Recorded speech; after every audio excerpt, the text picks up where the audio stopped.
Okay, so let's talk about a geopolitical drama that is unfolding over a place most of us, let's be honest, rarely think about: Greenland. But right now, this massive island is at the very center of a high-stakes ultimatum from the US that's not only threatening a trade war with its closest allies in Europe, but it's also sending some serious shockwaves through the entire global economy.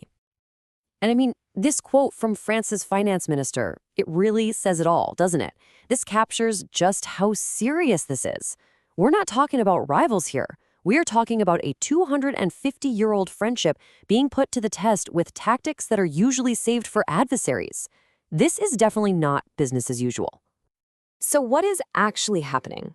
Well, to put it plainly, the United States is threatening a full-blown trade war with some of its key European allies. We're talking Denmark, Norway, and France, unless a deal is made for the US to either acquire or at least gain significant control over Greenland. And look, this isn't just some far-off political chess game. It's having immediate, real-world effects. All of this uncertainty is causing stocks to fall as investors are, getting nervous. They're pulling their money out of traditional currencies and rushing it into safer assets like gold. Which brings us to the big question, right? Why Greenland? And why all this fuss right now? What on earth has turned this icy, remote territory into one of the most strategic pieces of real estate of the 21st century?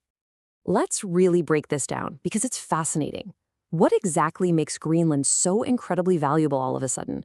Well, it really boils down to three absolutely critical factors. Okay, this slide just lays out the modern geopolitical game perfectly. First up, you've got national security. Greenland is a crucial early warning post against Russia and China. Simple as that. Second, and this is a huge one, resources. It's sitting on one of the world's largest untapped reserves of rare earth minerals. The stuff that's essential for literally everything, from our smartphones to electric car batteries. Getting access to that could give the US mineral independence from China almost overnight. And third, shipping lanes. As that Arctic ice melts, new sea routes are opening up, and control of Greenland means you control a major future choke point for global trade. So now that we know why Greenland is so important, let's take a look at how this conflict went from 0 to 60 so incredibly quickly. And when I say quickly, I mean it. The escalation has been dizzying. It all kicked off on January 17th with an accusation about European troops being sent to Greenland. Just a couple of weeks later, by February 1st, a 10% import tax was already in place. And the ultimatum is crystal clear. If a deal isn't reached by June 1st, those tariffs are going to jump to a really punishing 25%. But Europe isn't just sitting back and taking it. They've threatened to fire back with what's being called a trade bazooka. And yeah, that could mean blocking US access to their markets or even slapping on export controls, which risks a really dangerous downward spiral for the whole global economy.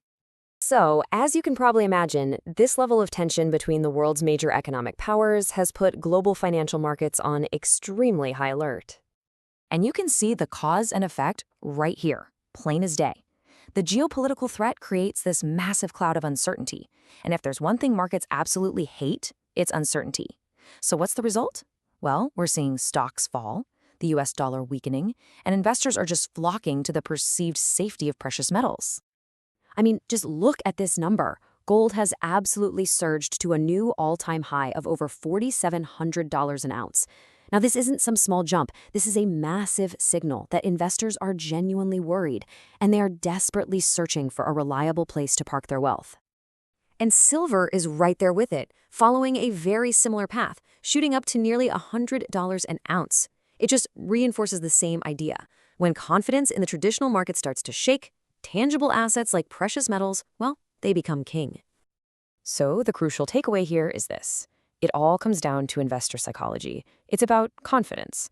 When the United States, the very anchor of the global financial system, starts threatening its own allies, it just undermines trust. Investors start to question the stability of the dollar, and they move their money into assets like gold, which are seen as a kind of financial insurance policy. Okay, so this all leads to the billion-dollar question. Where is all of this headed? How does this incredibly high-stakes standoff actually get resolved? Let's explore some of the possible endgames. When you break it down, there are really three potential scenarios here. First, the US just buys Greenland outright. Let's be real, that is highly unlikely. The second, and probably most realistic, is that the US finds a way to secure control without having official ownership. And third, well, maybe this is all just an aggressive negotiation tactic that eventually just fizzles out. So, what does control without ownership actually mean? Well, it could be a lot of things. It could be a deal for a larger U.S. military footprint, or maybe exclusive mineral rights, or even a long-term lease for some strategic bases. This would give the U.S. what it wants from a strategic point of view without the massive political headache of an outright purchase. And this brings us to a really useful framework for trying to understand all these events, what some have called the Trump playbook. The core idea here is to make an extreme, headline-grabbing demand, like, say, buying an entire country, to create leverage for achieving a smaller, more realistic goal that was probably the plan all along. And this playbook often follows a pretty clear pattern. First, you have the big threat that catches everyone completely off guard. Then you apply market pressure. After that, there's a pivot towards discussion, and finally, a resolution is announced that achieves that smaller original goal. We've definitely seen this pattern play out before. It's also worth pointing out that U.S. interest in Greenland isn't totally new. It's not completely out of left field. Way back in the 1860s, the Johnson administration was looking at it. Then in 1946, President Truman offered $100 million in gold for it. And of course, in 2019, the idea of a real estate deal was floated again. So there is some historical precedent here. But, and this is a huge but, there's one massive obstacle to any kind of outright sale. Even if Denmark wanted to sell, their constitution would require a referendum. The people of Greenland themselves would have to vote to approve being sold, and, well, that is considered incredibly unlikely to ever happen. And this really brings us to the potential long-term damage.